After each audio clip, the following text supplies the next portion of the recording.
Okay, let's get started. I've given you a pretty lengthy preview last time of what's next in the course. So I won't do that because I've been moving at a glacier pace this time around teaching this course. I don't have a super preset set of topics, but I would love us to cover a lot what we need to do to understand LLMs. So I'm just going to remind you that I have said that we are moving away from discriminative machine learning for NLP, which was classification, to generative models, which means that we are trying to produce new instances of the data in this domain, which means new text. And the way we are going to do that is through the task, super old school NLP task called language modeling, which is the task of predicting the next word in a sequence, given the sequence of preceding words. So language models, or LMs, are models that do language modeling. The way that these language models are going to work is by calculating the probability of a next word given preceding context. And then through a chain rule, as we'll just see in a second, that means you can get the probability of the entire sequence, which can be quite helpful. For example, if we are doing something like speech recognition, where very often there are certain issues with the speech itself. Maybe, very often I have meetings and then there is a siren going on in the background of a person I'm meeting with. So here you can also calculate the probability of this whole sequence to see whether the probability is unlikely, which would suggest that the sequence had some issues. Similarly, with spelling correction, if you have a sequence which has a mistake, then its probability will, under your language model, be lower, which would also indicate that maybe there is something. And then we will have super helpful applications like machine translation. I was traveling a lot this summer in areas that are pretty remote, and I've been talking a lot over Google Translate, which is quite amazing that we can do that today. So this is where probabilities of sequences also become helpful. Also, this is not exactly why language models have been traditionally proposed, but by learning useful features for predicting which next word may appear given a current context, you simply need to, turns out, to capture a lot of linguistic phenomena. And this is why pre-training with language modeling is going to be super helpful way to do transfer learning to many different tasks, because through language modeling, we are going to use many useful features of language. I plan to, this time around, I won't cover many of the old school NLP pipeline stuff. I'm gonna have one lecture where I'm gonna introduce you to some important concepts so you know. And then you'll see we will go over a work that shows that these large language models have basically reproduced this classical NLP pipeline, which means understanding syntax of the sentence and then identities, and then building this into something that they can, understand the language with. Okay, so our goal today is going to be to go over so-called n-gram language model. So this is not your LLM. This is something that people have done before people worked with neural models. So how did we manage to predict what the next word could be given some preceding context? We are going to see how can we do that only from basically corpus statistics. And then I will introduce neural language modeling for you. We are going to see a very basic approach from 2003.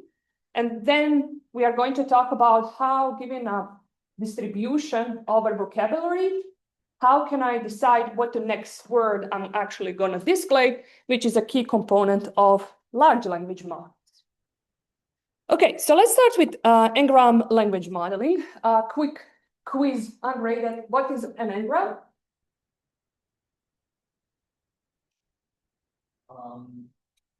Token representing n number of words. Token representing n number of words. Or maybe instead of, a token representing n number of words, it's some object representing n number of tokens. Yeah, or even simpler, it's just a sequence of n tokens, right? You can put it in a list, array, whatever you want. It doesn't matter. The actual data structure isn't the important bit here. N-gram refers to a sequence of n tokens. Yeah. Okay, so we have learned about unigrams, bigrams, trigrams already when we were talking about bag of n-grams. Here is a little link if you want to check later. You have opportunity to see how the usage of given n-gram has changed during time.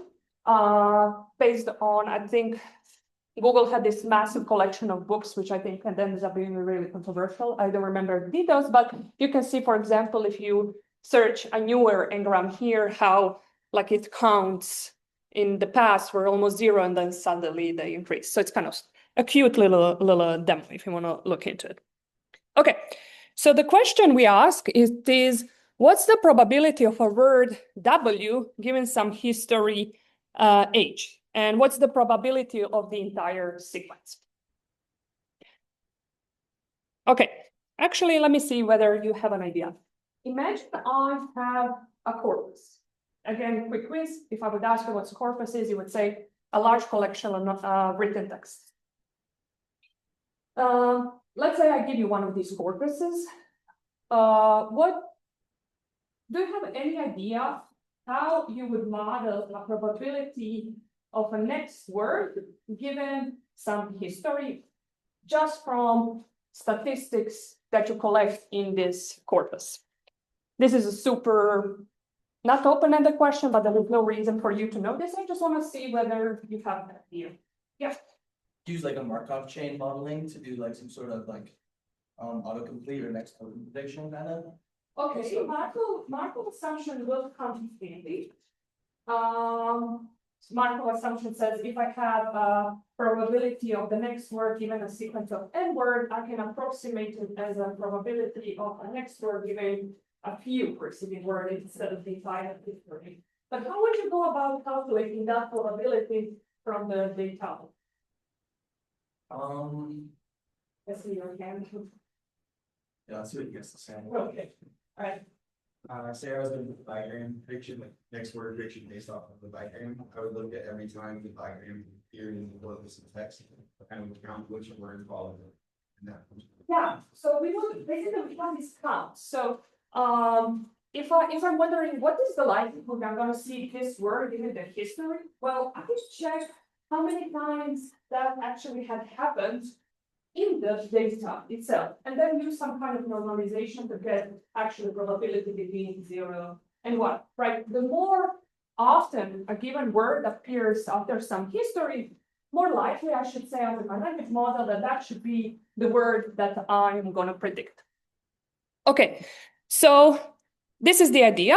Given some word here, the, and some history, so here it's water is so transparent that I would count how many times I see the being a word that follows this history. So it's water is so transparent that the, and I will normalize it by the history. So how many times I have this history. Okay. All right. I keep showing the answers and then I realize I want to ask you. What do you see as an issue, potential issue here? What could be problematic if I would learn the probabilities of seeing a word within history, any word given any history like this? Yeah. Would happen with this probability zero because of the topic and coming process is scaled up. That's it, right? So what you said is that many times these probabilities are going to be zero because there's just so many words and so many options for history that a lot of times we just simply want to observe it, even if we have a huge corpus, right? Language is just so diverse, and there is, remember, infinite ways to express yourself in language. So just counting like this won't be a feasible approach. Okay, so we are going to do something that we have already kind of hinted on. We are going to try to approximate what we have seen previously. So first of all, let me write here. I didn't write. Imagine we have a sequence W1, W2, all the way to Wn. So this is a sequence of tokens. What we are asking ourselves, what is the probability of this sequence?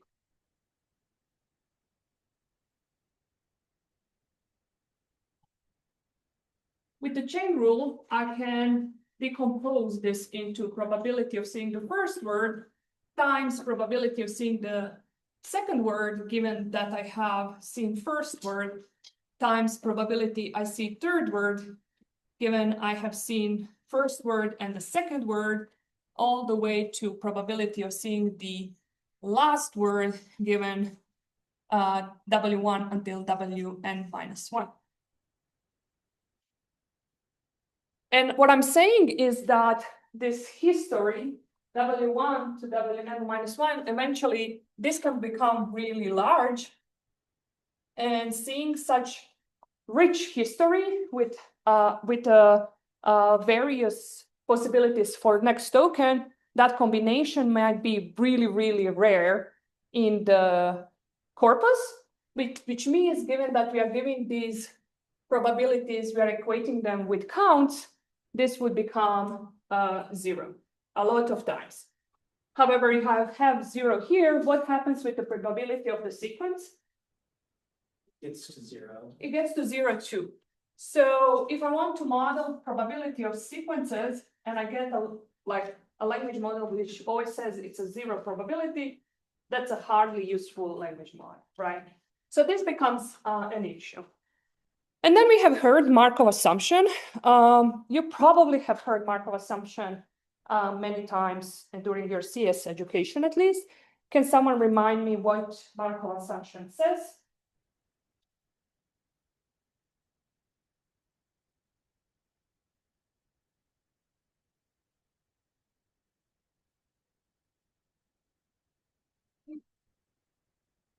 Okay. The probability of the current word will only depend on the previous word. Every single word. Yeah, so instead of conditioning on the entire history, we take more recent history. And what you said here, you said instead of the whole history, we look into the previous word. This is one version of the Markov assumption. So this is a version where we have first order Markov assumption. So we say, well, each one of these probabilities of seeing word Wn with the entire preceding context, I'm using Pythonic notation here. So from 1 all the way to n minus 1, not really Pythonic because I was starting for 0, blah, blah, blah. But I'm going to use this to say everything from W1 to Wn minus 1. So instead of approximating this with entire history, I'm going to, instead of calculating this with entire history, I'm going to approximate it by saying that this probability equals to the probability of seeing the next word given only the previous word. And then, as I said, this can be more general. We can make a general, more general Markov assumption and say it's we are going to approximate this with previous n minus words, which will be better approximation, but then it's a delicate line again, which n is too high, and then we run into the same issue of seeing a lot of zeros. Okay, so now that we have approximated this like this, our probability, this is now equal to I equals, okay, we're going to leave the probability of W1 in front because it's not conditioned on anything. And then we have from I equals 2 all the way to N, probability of Wi given Wi minus 1. Okay, so here I kind of folded everything in, but this one is not conditioned on anything.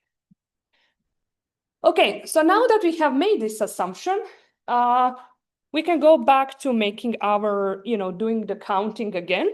And now instead of counting probability of how many times a word had appeared with after a given history, where history can be arbitrarily large, we are actually calculating how many times a word Wn appears after the previous word Wn minus 1.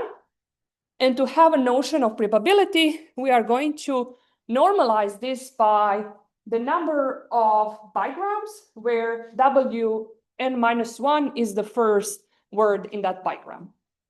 So out of all bigrams where Wn minus 1 is the first word, how many of those are actually bigrams Wn minus 1 Wn?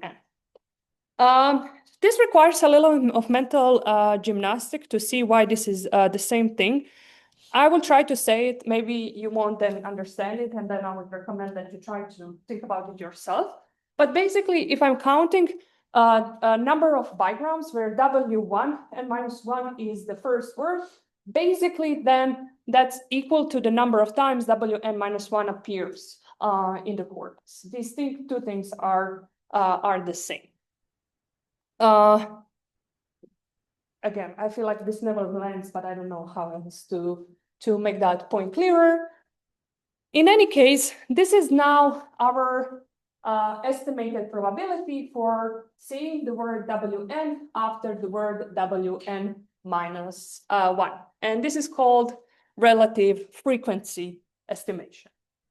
Pretty simple, actually, right? It's kind of, that's why I wanted to see a probe temperature to see whether you would kind of have an idea of what could we do if we have a large corpus. Counting how many times things appear is a natural way to do that. And then you always need to choose a way to normalize something. Yeah. Just for the sake of notation, that counts term of the Wn minus n and all that stuff, followed by the Wn, that's implying, the count of all of these words and then the word that we're looking for in particular. It's not like a product or anything. No, so it's when I say count Wn,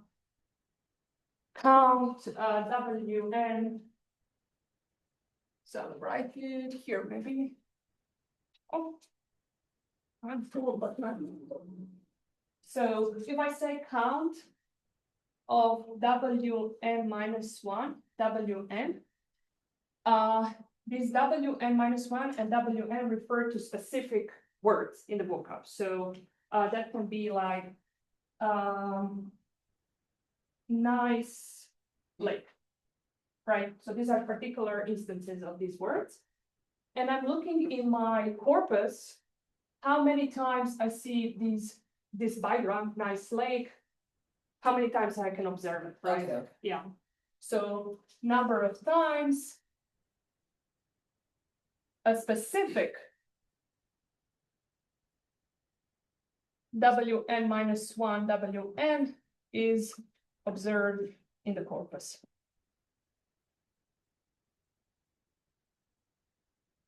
Now I'm wondering, how is the model going to compute that if we're, say, dealing with embeddings or numerical representations of these words rather than reading the strings directly? Sure, but why are we talking about embeddings now? Did I mention them anywhere? I guess not. So here, this is a statistical n-gram language model. So we are just measuring the statistics in the corpus. And this is not a neural language model. So here there is no notion of embeddings or anything. Our model is a model that, our language model here is a model that calculates the probability of a next word given a history. I am using an first order Markov assumption, assuming that I can approximate that with the conditioning only by the previous word. And to kind of estimate these probabilities, I'm using these relative frequencies where I'm counting the occurrences of bigrams relative to how many times the first word in the bigram had appeared in the corpus. Okay. So now basically imagine you have, if you are working with this bigram language model, you can, given your vocabulary, you can gather all of these probabilities, right? Right. And you store them somewhere. So now I can use those stored probabilities to calculate the probability of the entire sequence because I decompose it with the chain rule, right? Got it. And that's it. Okay. It's simple, right? I know that we now Yeah. kind of took a step back from neural stuff, and we are going to come back to neural stuff in a moment. But I still think that there is a value of knowing how this was done previously, because it's going to motivate some of the why would we use neural language model. Yeah.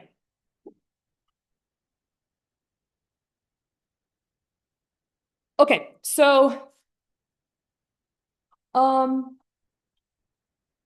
what can okay, I think this asking you this question is going to be too hard. So the issue with this approximation is that language and language phenomena don't all happen super locally, meaning given a word and it's preceding the next word, you kind of can gather everything you need to know to understand the meaning and grammar of that sentence.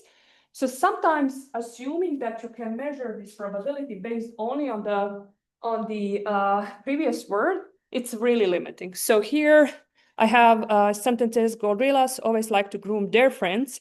And then I say the likelihood of their depends on knowing that gorillas is plural, right? So if you come here and you are measuring probability based only on the preceding word, you kind of lost the ability to know that gorillas are a plural form of the word gorilla. So you kind of maybe won't give the probability to sampling there. Here, it won't be high enough, because all you have are these counts again.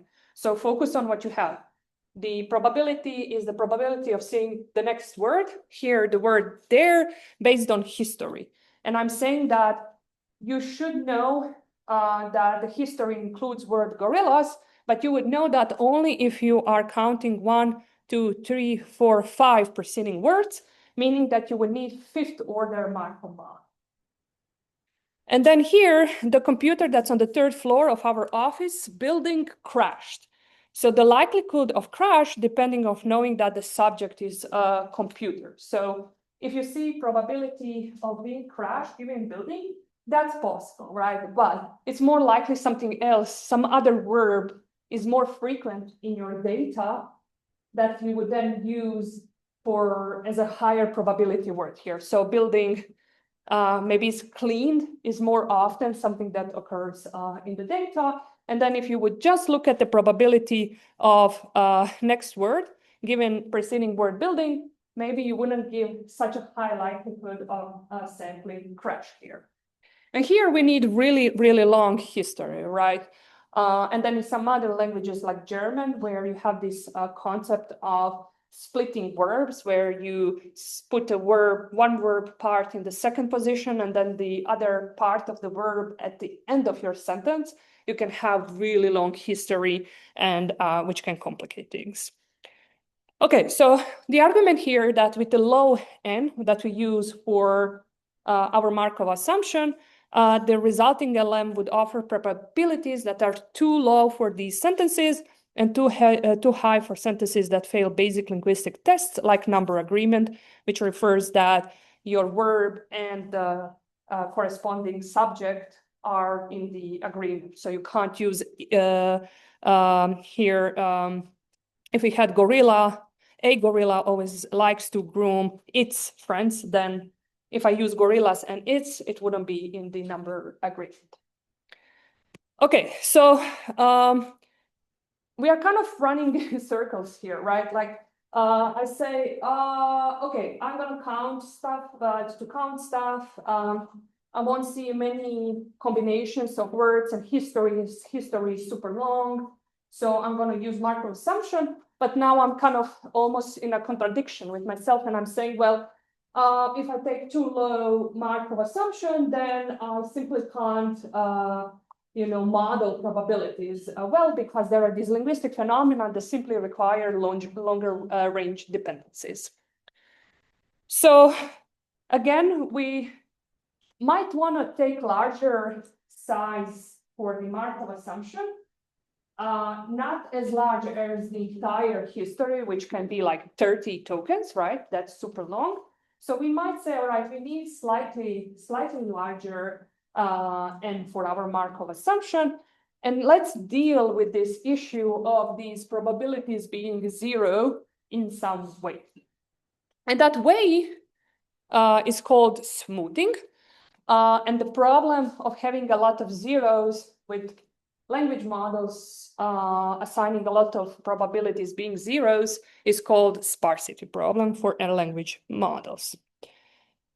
Okay, so this won't be super important moving forward for us, but I do want to introduce this concept because it might be useful in different areas where you have an issue that you are modeling some probabilities, but you don't want probabilities to be zero because it makes your entire computation flow, basically. Like everything goes to zero and it's basically useless. And smoothing is a very, very simple idea where you just add a little bit of count to every word. So here, my probability of seeing Wn after Wn minus 1 might be zero, but I say, well, I'm gonna still give it a little bit of count such that it's not exactly zero. So I might give it 1 as a count or 0.5 as a count. So you just give it some small count such that the probability is never zero. And the only thing to know here, these scary looking factors are serving just so you in the end have probability distribution over the vocabulary. So if I was to add this count a little bit of, this probability a little bit of value, that would mean when I sum probabilities of next word given the preceding words where over the entire vocabulary, meaning I use every word in vocabulary as Wn, and then I sum these probabilities. If I added a little bit of value, I will end up with something that's slightly higher than 1, which I don't want. I want to keep that notion of probability distribution. So if you had added alpha to the count, you add this to the denominator such that you still have probability distribution, meaning that the sum of these conditional probabilities is still 1. So it looks fancier than it is. Another way people go about this is to shave off a bit of probability from some more frequent engram and give it to some low engram that we rarely see. So maybe I don't see, I see very often nice lake, but I don't probably see often, I don't know, yellow lake. And then that is now has probability 0. Well, I take, I don't know, 0.1 of probability from nice lake and give it to the probability of yellow lake. So you are, again, have a probability distribution. Everything sums to 1, and you just take somewhere and give it somewhere else. So this is how people do this, address the problem of seeing 0 probabilities. Again, not super important for us, but I do think it's valuable to hear once how people have dealt with this. Okay, so this was our setup to bring us all the way to neural language model that we will never use in our life, but I do want to kind of start the conversation about how we can, how could we, given what we know right now, feed-forward neural networks, how could we build a neural language model? And then at every next token prediction, we will have a distribution over the vocal. And here I'm going to talk about what are our sampling choices. And this is extremely important. So this is like a core piece of LLMs. I'm bringing it here because we can already. And then we are going to talk about how we can evaluate language models, not based on some downstream usage, but just for the purpose they've been developed for. Okay, any questions before we proceed?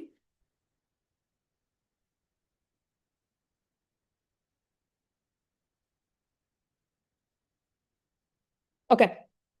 Oh, sorry. Do you have any details on the midterm format or how we should prepare for the midterm?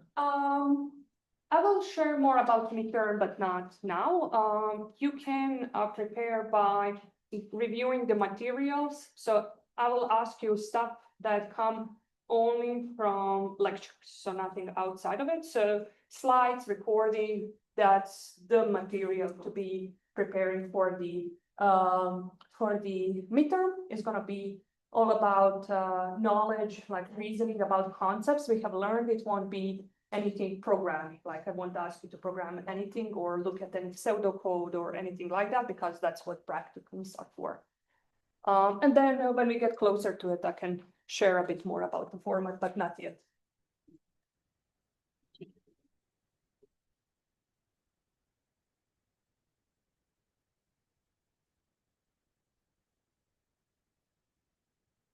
Okay, so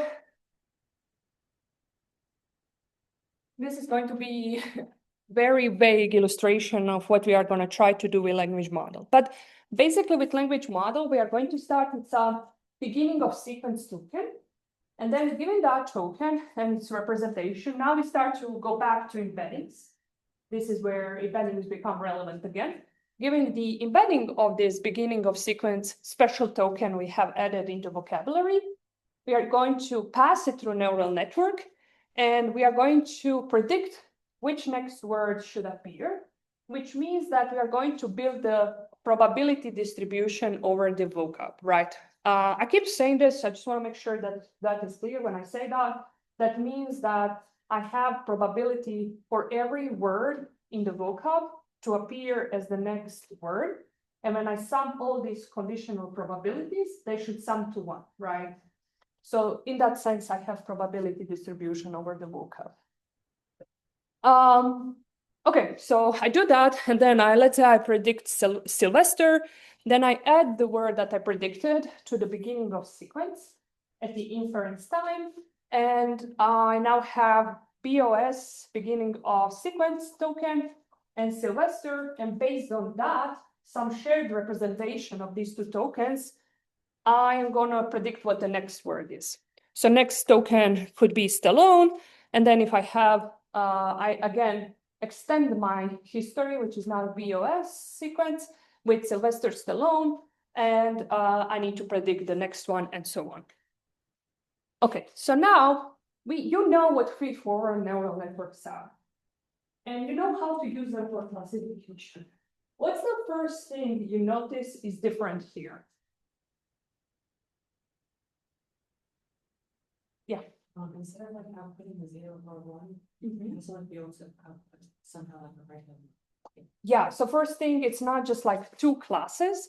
We have, you can still think about it as a weird classification, because you can think I'm going to classify into the next word in the vocab, right? So instead of having a single two classes like in a binary text classification, you can imagine you have as many classes as there are words in the vocab, which is going to be 30,000 or maybe 100,000, a lot more, right? So that's the first big difference. What's another big difference here? Yeah. I'd say the input size, it's changing, Mhm. I mean, every single time. Yeah. Started with one word, added two, so on. Yeah, exactly. So I have started one word, then I have two, then I have three.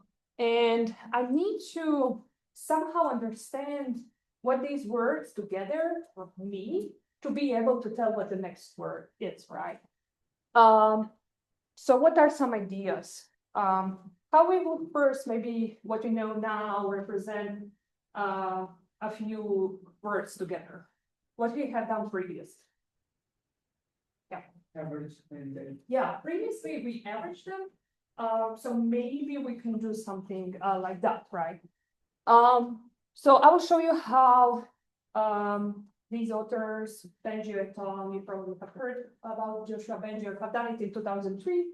But the point here I'm trying to make is that you need to kind of have a note, like a way to represent the history, and then given that representation, you predict what's next. Okay, so we are going to go over this quickly. I have my corpus. And from my corpus, I extract my training data, which will be sequences, which I will prepend with this special BOS token.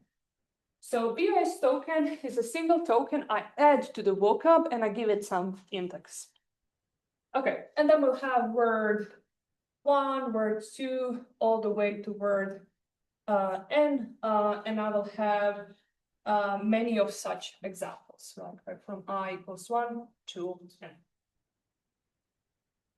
I actually don't know when we produce training data, do we, because a lot of these texts, when you scrape the web, they are just like huge sequences, right? So I think people do chunk them into fixed window sizes.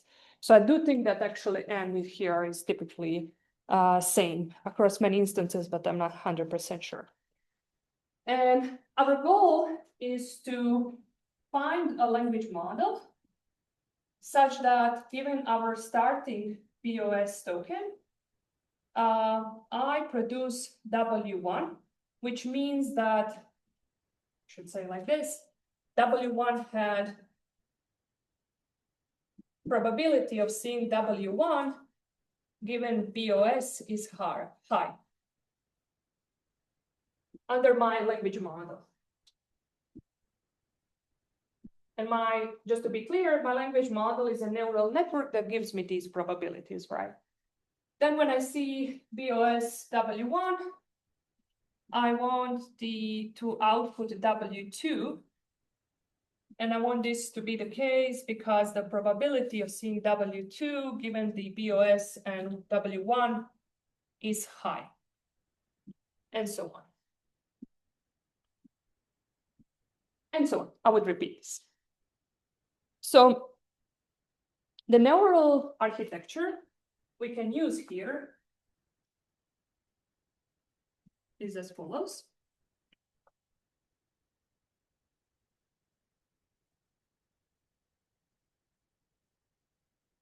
And again, this is a really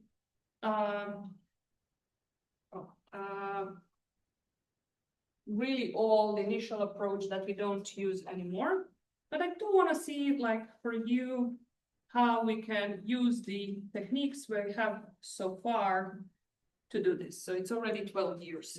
So also kind of a lesson that although LLMs are pretty hyped this way, today, neural LLMs exist for already 12 years, right? So it's not like this technology had emerged out of thin air. It's been around and it has been revised and improved for years, actually over a decade.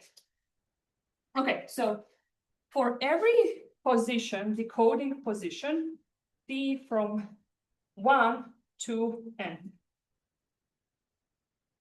I'm going to do the following. So P is referring to a position. We call this decoding step or position.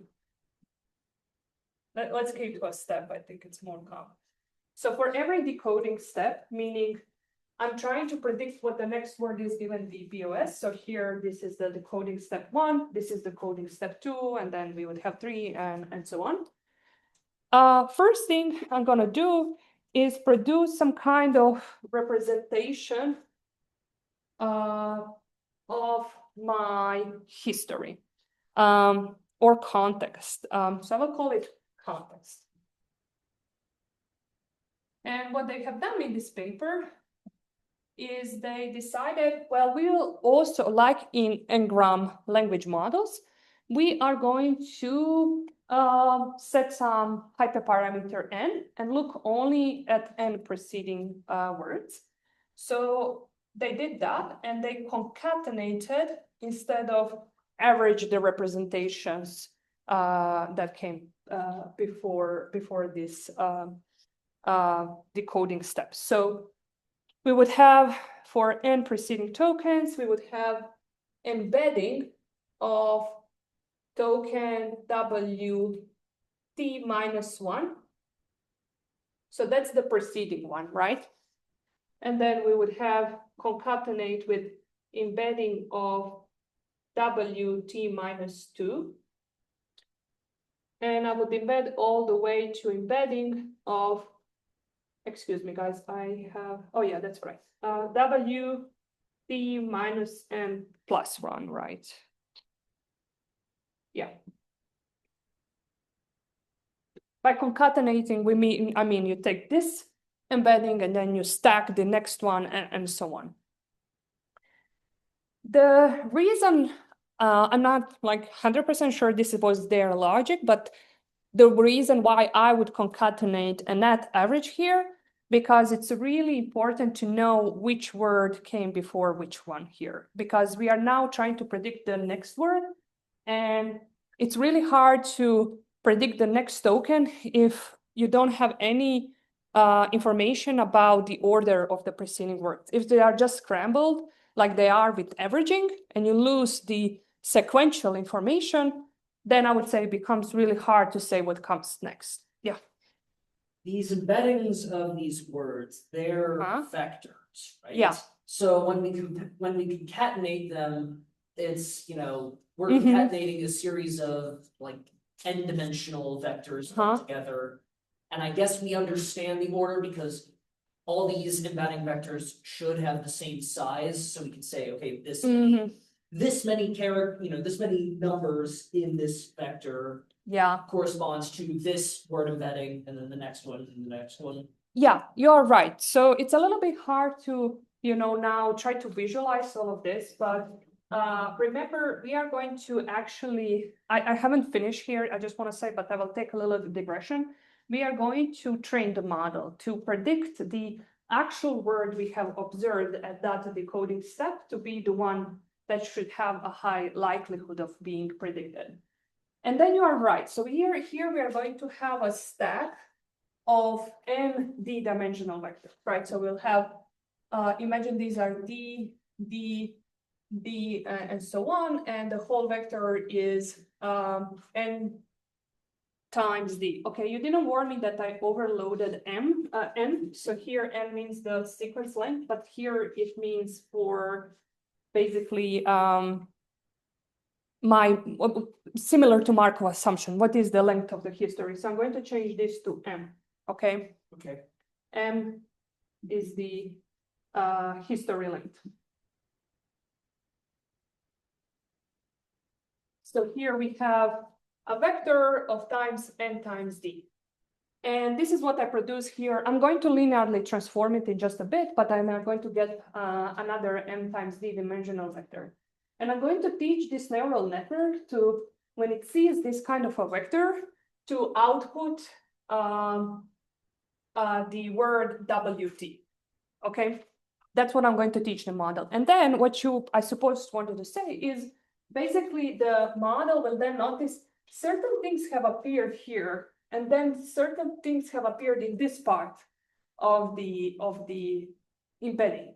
So when I see those numbers here at the end, I should be outputting WT, right? Like it kind of, in that sense, it gets the positional information. It learns that, oh, if something was happening in this part of the vector, then I should be predicting this word as the next word. So it's not explicitly encoded. We don't say this is the word 1, word 2, word 3, blah, blah, blah. Rather, the model, by seeing lots of data and how these vectors look like, learns that there is something special about order of these, dimensions here. Yeah. If I had averaged these vectors, that information be completely lost, right? So if I average, I end up just with one vector, and it's hard to descramble where that information came from, right? Yeah. Okay, so we here have concatenated this, and this is gonna give us a vector of size. Let's say that each one of these is of the size d1. What is the size of this vector?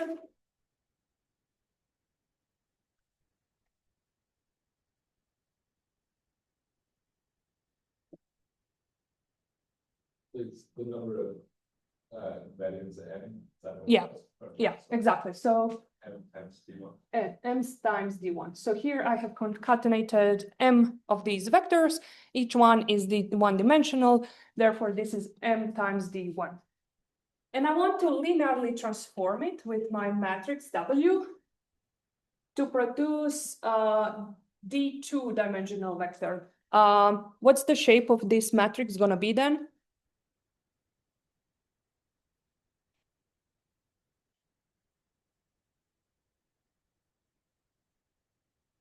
Historically, when I don't hear answer to this question, I add it to the exam. So that's warning you. This is important to know, remember, linear transformation and how, like, the rules that we have learned from linear algebra. So my goal is to produce the two-dimensional vector. What's the shape it's gonna be? What's the number of rows? D2. Okay. And then what's the number of columns? M times D1. M times D1. So again, guys, this is nothing about machine learning, NLP. This is basic rules of matrix vector computation. This is something you all like. I don't know when did you learn that, but from the time you learned that, you shouldn't have forgotten it. So if I say I want to produce the D2-dimensional vector, then you know that the first leading dimension is going to be D2. And then here, I need to have the same number of columns here as I have number of rows here. So don't forget that. Okay, so I have my context, and I'm going to produce hidden representation by basically using some non-linearity here. I'm going to use 10H of my F context.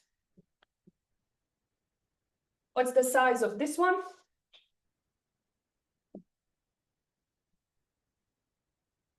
R2, D2. D2. It stays the same size because when we apply non-linearity, we applied element-wise to the numbers in the vector. Yeah. Are we? Oh, sorry, I misread. Okay. Here, it's basically this. It's a column vector, if that was unclear. Okay, so now we have the representation of our history. Cool. Now we want to see what the next word is going to be. Knowing what you know and implementing for your homework about output layer, let's go into designing an output layer. How can I produce logics here?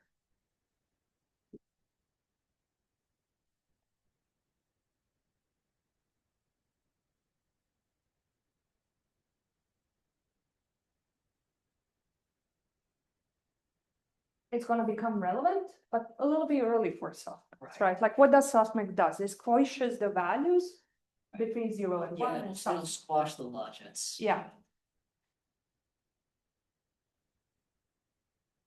So I have D2-dimensional vector. What's the size of the next vector I want to get if I'm now doing the output layer? What's the size of the logic vector in your homework?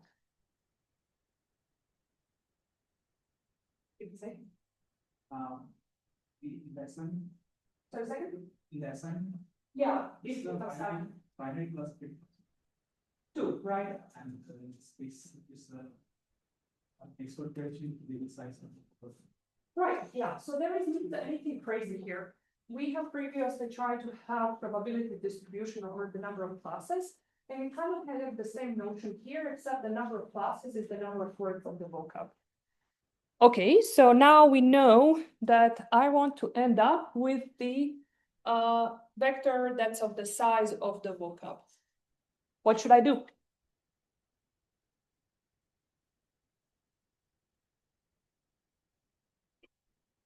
What do we do when we want to transform a vector of one size to a vector of another size? You're digging a hole for yourself. It's on the board. Yeah. Another weight matrix. Yeah, exactly. So we have another weight matrix, output matrix, and we are going to multiply it with what? Now everyone should say this. Hidden layers, H. H, right? What's the size of WO gonna be? Vocab cos EU. Yeah, so I want to end up with the vector in the size of the vocabulary. I am transforming a two-dimensional vector, so that's gonna be its shape. Okay, cool. Now we have logits. What's our next step? What? Yep. Softmax. And when I do softmax of logits, what do I get? That's gonna be vector of the size of what? Vocab size, right? And I'm gonna write this just because this means that the values are between 0 and 1. Very cool. Now that I have my probability distribution over the vocab, what can I do to actually display the word? Yep. Select the highest probability one, and that would be what we call greedy decoding. So let's say we do that, we would then end up with W tilde T, the one I predict, would be argmax of the props. And this would actually be the vocab ID of that word. And then I would need to go back to the vocab to see what the actual word is. Okay, so this is more or less what you have known before when we have covered feed-forward neural networks, except here, this is an important bit, the actual notion that we need some context history. So this is important. But everything else kind of stays the same. Previously, we used ReLU, and ReLU didn't exist in 2003, so we used TANH here. Did you have a question? Yeah, that was my question, was why TANH was being used. Yeah, this is before ReLUs. Got it. Yeah. But in theory, could we use any form of nonlinearity? Yeah. Okay. Non-linearity choice is basically a hyperparameter choice, right? And at this point, you don't want to be crazy with changing non-linearities because there is some shared knowledge. So basically do what the other people are doing. And you will see some form of ReLU, like LeetCode, ReLU, GLU, something like this here these days. So mostly because of the vanishing gradient problems, Yeah. which becomes particularly serious for language modeling because we are going to backpropagate. So now that we have predicted, all right, these probabilities, we actually are comparing that to one hot vector where we have one for the actual word that had appeared as a next position, a next word. But then when you backpropagate, you need to backpropagate all the way to these embeddings, which are these, M previous ones.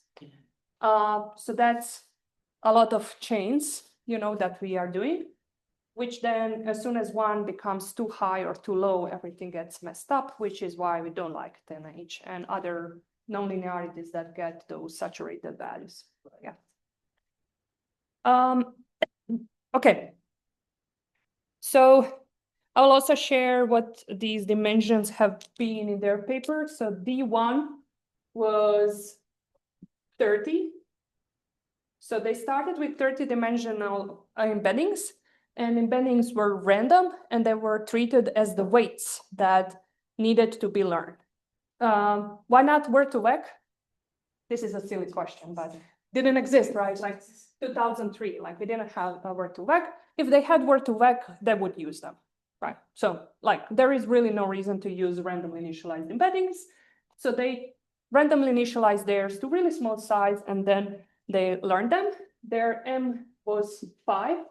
So they looked at 5 preceding words, and they explored with D2 in of sizes 50 and 100. And the vocab size was 73.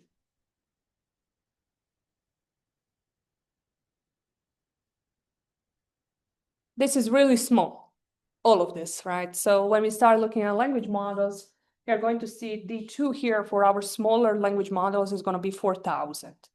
And the vocab size will be at least 30,000. Yeah. One more notation question. I see you changed lowercase n to m here in the case of those embeddings. Should that also be the case for the decoding step? Should it be 1 to m, or should it still be 1 to n? No, yeah. So that's a I can see why that could be confusing. Basically, I'm going over these steps, right? And I want to train a model that is able to produce what I actually see as a word, given its history. And here I need to make a decision of how do I model the history. And they had decided basically similarly like mGram Markov model to look at the M preceding words. Okay. So here, when we are at M that's 4 or lower, we wouldn't be able to take like 5 preceding words because we don't have them. So we would take what we have. Okay. Yeah. But here you're basically saying, okay, this is the window size before my decoding position that I'm going to look at to decide what the next token is going to be. Okay, okay. Yeah, so we still have the issue of needing to choose what the context history size is going to be. But the main thing that's going to change here is that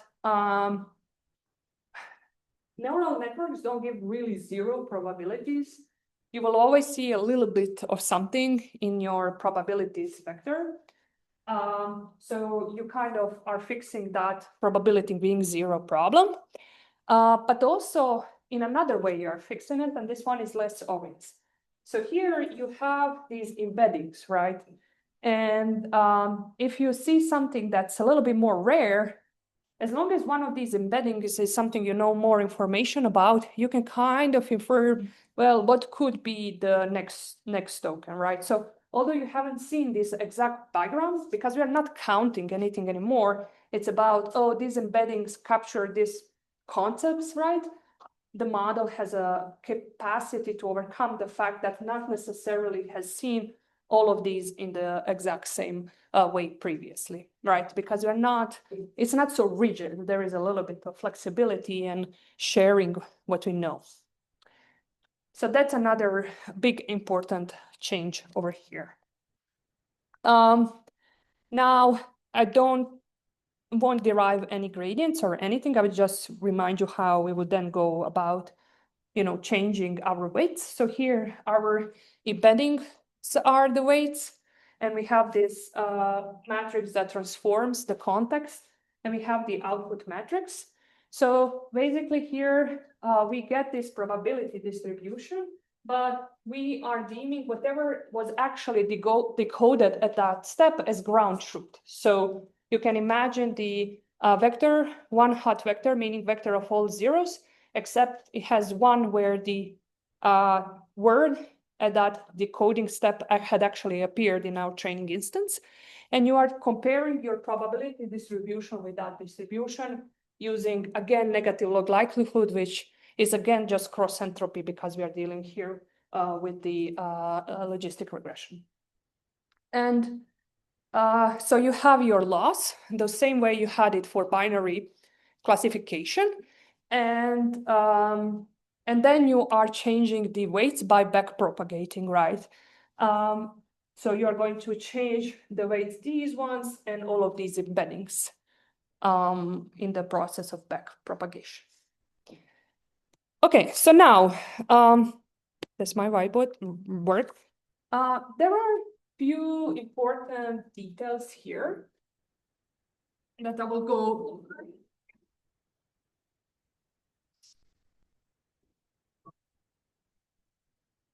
Okay, let's actually take a little break, 2 minutes. I will move this away and then let's go. My break time is really silly. It's like 15 minutes, 20 minutes before meeting, but I guess it's better than nothing.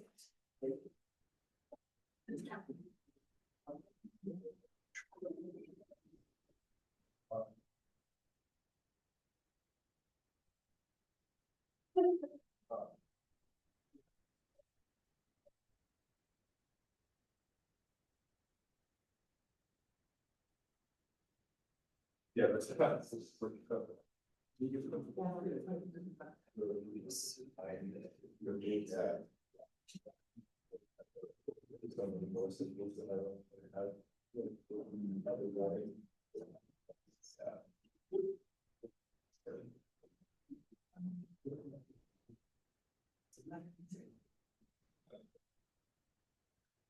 Oh, yeah, you just said about stuff.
Okay, so one thing I want to mention is that I said when we have our history. So for example, we have just our beginning of sequence token. Our goal is to predict the word that had actually appeared in the corpus, like W1, that can be like word the. And what can happen and often happens is that we actually, under our probability distribution, some other word is much more, probable. So now the question is, because we need whatever we have decoded, generated as the next, to use it to extend our input to be able to go on to predicting the next token. There is a question, should we use the word that had actually appeared as the word following the beginning of sequence token, or should we use the word that our model thinks is the next? So there is a question of what should be the word that we place here when we go about decoding the next word. So these are two options, and let me go here. Okay, when you use the word that have actually appeared as the next word, then we call this teacher forcing. Teacher, in a sense, okay, this is something we know should happen, and then we are forcing it into the model. And the reason you would like to do that, there are two reasons for that. One is that when you are starting to train your language model, initially it's going to produce really bad predictions, right? It's not a good model yet. We don't have good weights.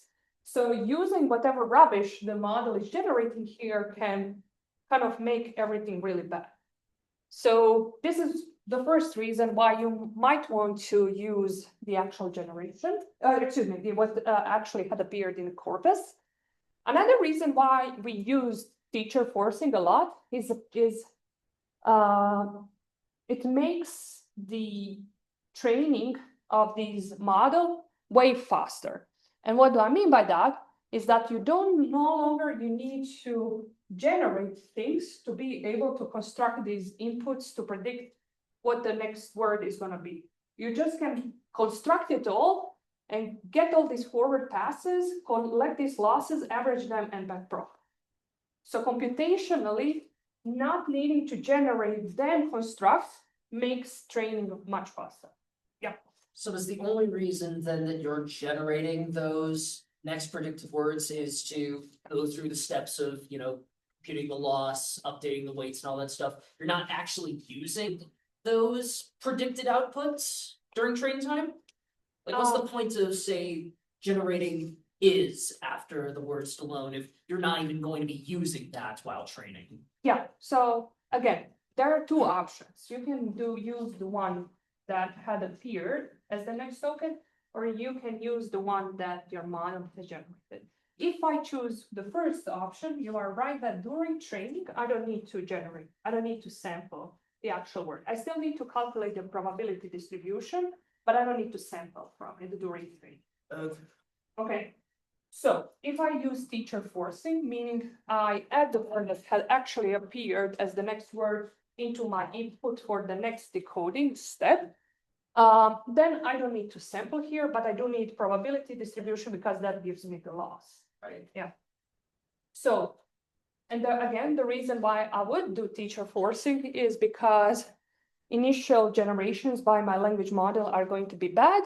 And the other reason is that I don't need to now, as you have just said, sample from my probability distribution. I can go and construct all my inputs because I have all the information. I don't need to wait for the model to generate them. So I don't need to do things iteratively. I can put everything as a single forward pass. So noisiness and efficiency are the two reasons why we do teacher forcing during training. Now, at the test time, we always have to sample, right?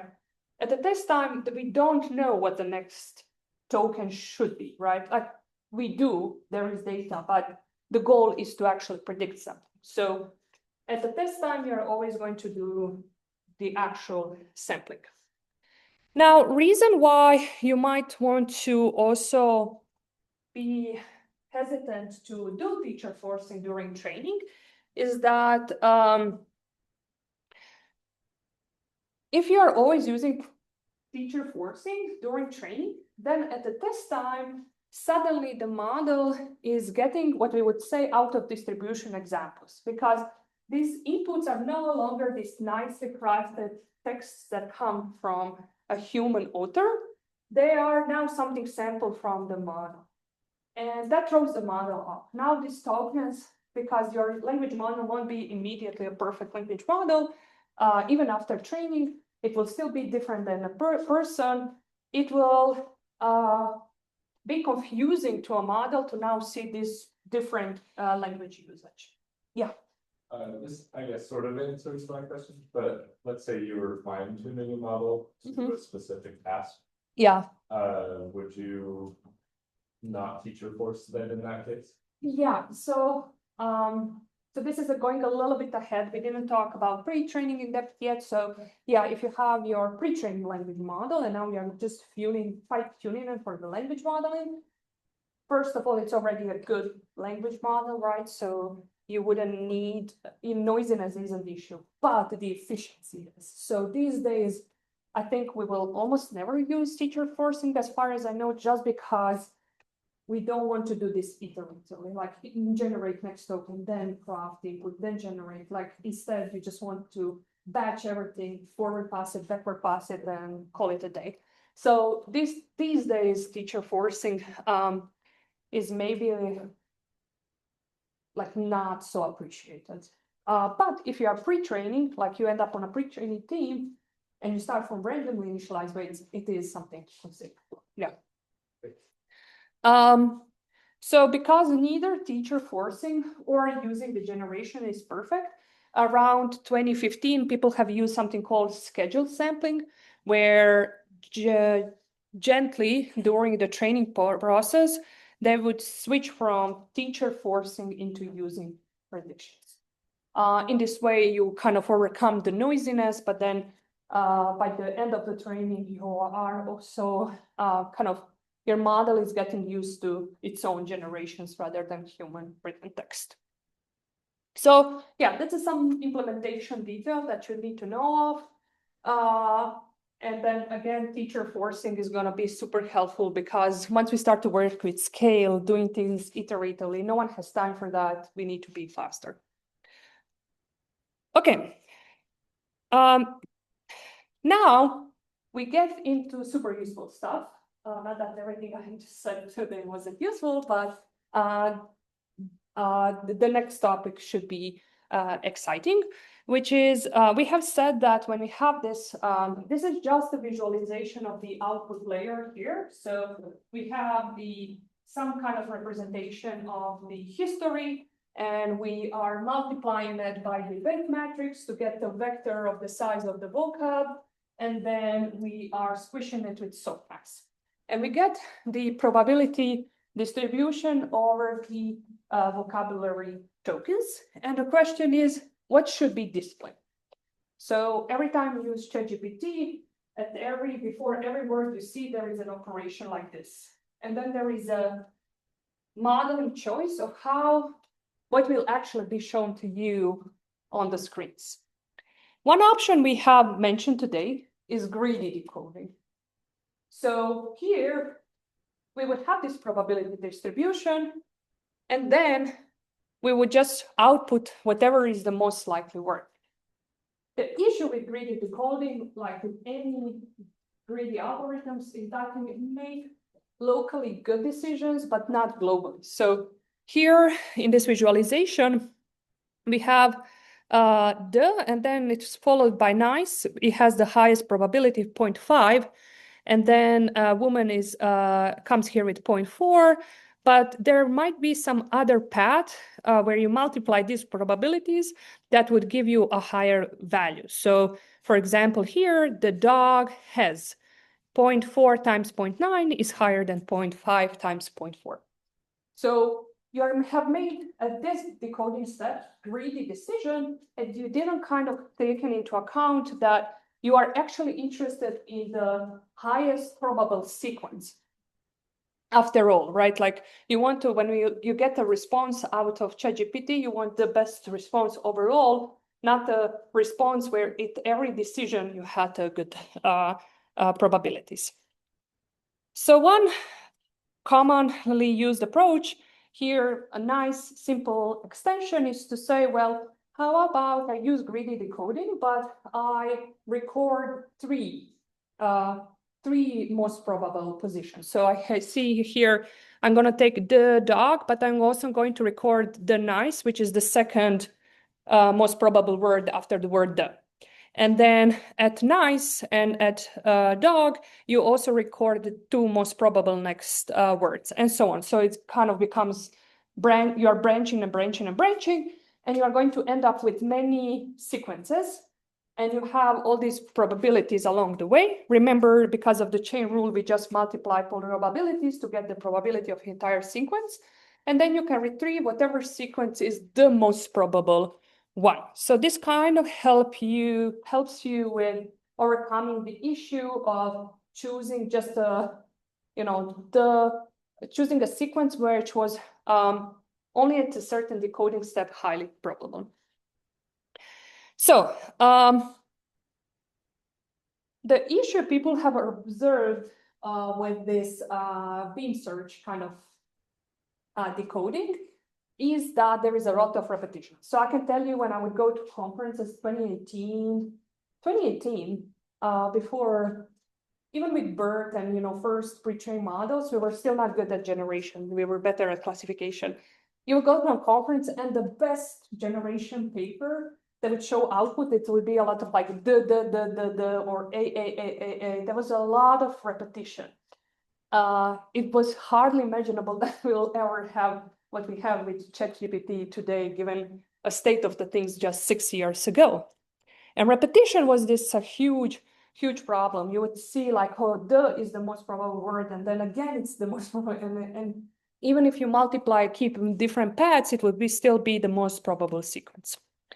So people have introduced something called n-gram penalty, and they said, okay, you can't repeat a single bigram twice. Can you see how this could be an issue? You have an example where you're trying to generate text and I forbid you to mention a given bigram twice.